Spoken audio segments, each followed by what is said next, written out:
Louay Safi joins me in our Doha studio. He's with the opposition Syrian National Council. Good to see you again, Louay. So Turkey and Syria, once very strong allies. Why do you think Erdogan is getting so tough on Assad now? Well, for now, about 6 months, they have been trying to counsel the Syrian government to start transitioning to democracy, to negotiate a deal. But then every time what they have heard is just games and delay and buying times. So they have lost really trust in them, although they have invested a lot, not only in the last eight months, but in the last 8 years.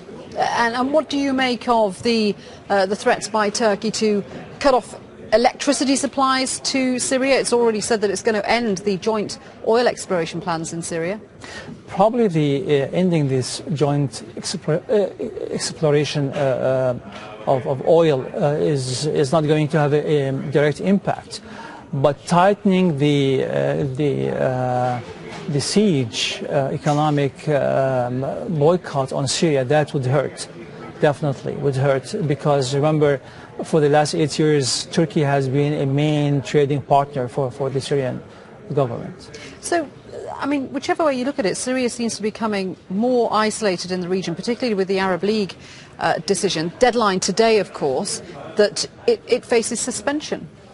Absolutely, and you know what is quite amazing is that just 2 days ago the foreign minister came out to add to the lies and deceit and to threaten those who are trying to help him and help his government.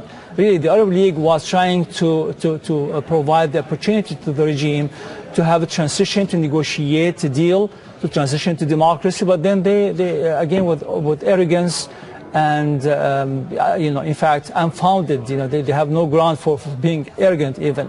They have dealt a bad deal to the Arab League.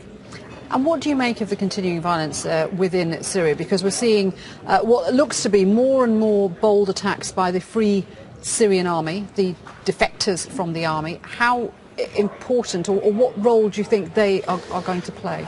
I think what we are seeing now is a sign that people inside Syria have lost a great deal of hope that the outside world would come to their help.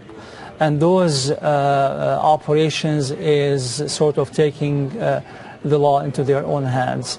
And definitely the defectors have been cornered ultimately because they were ordered to kill civilians, to kill their own citizens who were peaceful. And so many of them decided to defect and to turn their guns against the regime. So this is a sign of escalation. I still that the government has the opportunity to turn it around and starting real negotiation with the opposition to transition to democracy, escalation, because they are the one who have started that. Louay, thank you very much indeed for your thoughts there. Louay Safi from the Syrian National Council there. Okay.